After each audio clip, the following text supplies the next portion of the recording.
Hello, मैं Hemlata Kumpawat, assistant professor SPC government college Ajmer. जैसा कि हम सभी जानते हैं कि कोविड-19 के कारण प्रॉपर क्लासेस नहीं चल पा रही हैं, इसीलिए हम वीडियो के माध्यम से या ऑनलाइन क्लासेस के माध्यम से जो भी कोर्स है उसे पूरा कराने का प्रयास किया जा रहा है।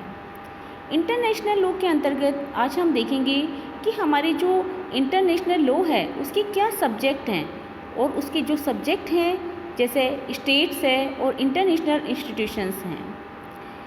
सबसे पहले हम देखते हैं कि जो अंतर्राष्ट्रीय विधि है वो, जैसा कि हम सभी जानते हैं कि स्वतंत्र और सार्वभौम राज्यों के पारस्परिक संबंधों में प्रयुक्त होने वाली विधि है। अर्थात ये एक ऐसा लॉ है जो सॉवरेन जो स्टेट्स होते हैं उनके इंटरनल रिलेशंस जो होते हैं उनको किस प्रकार से वो हैंडल होते हैं उससे संबंधित ये विधि है।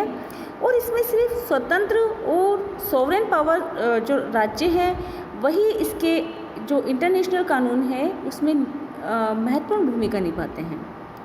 अगर हम ये बात करें कि जो राज्य हैं उन्हें कानूनी इकाई के रूप में अगर कोई भी देश मान्यता देता है तो वो उसके लिए 4 चीज़ें देखता है। कौन कौन से देखते हैं? सबसे पहले है निश्चित भूभाग, है ना। सर्टेन जो भी है उसकी एक टेरिटरी होनी चाहिए, वो भूमि होनी चाहिए जिसके अंतर्गत वहाँ की जनता निवास कर सके। दूसरा है जनसंख्या। एक निश्चित भूभाग पर जो जनता उस क्षेत्राधिकार के अंतर्गत रहती है वह आवश्यक है। उस जनसंख्या को नियंत्रित करने के लिए जो सरकार होती है जो कि सॉवरेन पावर होती है उस सरकार का होना भी आवश्यक है ताकि वह आवश्यक व्यवस्था बना रख सके। और इसके अतिरिक्त सबसे जो महत्वपूर्ण बात है कि वो state internal and external sovereign power होना चाहिए, अर्थात आंतरिक और बाहरी रूप से पूर्ण स्वतंत्र होना चाहिए। अगर हम राज्यों की बात करें तो कोई भी राज्य पूर्ण राज्य कहे जाने का अधिकारी नहीं है, क्योंकि राज्यों की बहुत सारी श्रेणी होती है। जैसे राज्य कौन कौन से होते हैं? एक राज्य होता है जैसे पराधीन राज्य हो सकता है, या फिर संरक्षित राज्य हो सकता है, औपनिवेशिक राज्य हो सकता है, फेडरल इकाई हो सकता है, कन्फेडरेशन हो सकता है, तटस्थ राज्य हो सकता है, या फिर अधीनस्थ राज्य हो सकता है। तो इस प्रकार से राज्यों के बहुत सारे वर्गीकरण होते हैं, बहुत सारे प्रकार होते हैं। कोई भी राज्य अपने आप में पूर्ण राज्य नहीं होता है अंतर्राष्ट्रीय विधि के अंतर्गत। बात करते हैं हम राज्यों के वर्गीकरण की। तो जो स्वतंत्र राज्य होते हैं वो वैसे तो सिंगल स्टेट होते हैं, लेकिन उनके अधीनस्थ जो प्रदेश होते हैं उन्हों पर उसकी सार्वभौम सत्ता होती है।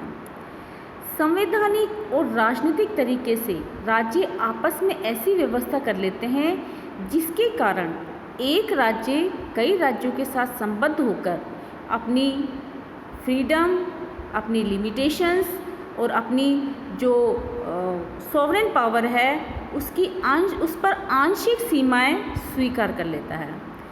इस परिवर्तन के बाद भी वह इंटरनेशनल लॉ का सब्जेक्ट बना रह सकता है।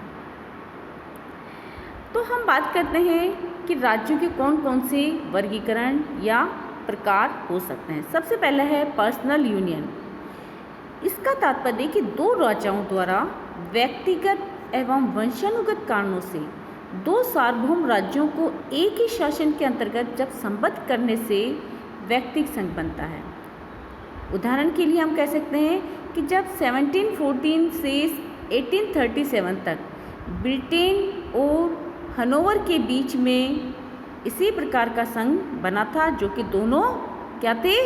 सॉवरेन पावर स्टेट थे और वो एक दूसरे से संबंधित थे। दूसरा प्रकार है परिसंघ, कन्फेडरेशंस। जब कई पूर्ण सार्वभौम राज्य एक ऐसे संघ का निर्माण करें जिसमें वे सभी क्षेत्रों में सहयोग करके एकीकृत व्यवस्था स्थापित करने के बावजूद भी अपना स्वतंत्र सार्वभौम स्वरूप बनाए रख सकें, तो ऐसे संगठनों को हम क्या कहेंगे? कन्फेडरेशन स्टेट कहेंगे या परिसंघ कहेंगे।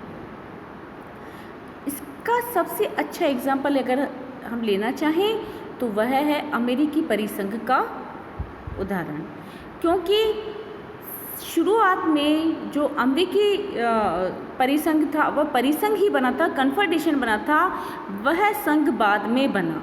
इसी प्रकार से स्विट्ज़रलैंड भी शुरू में परिसंघ ही था।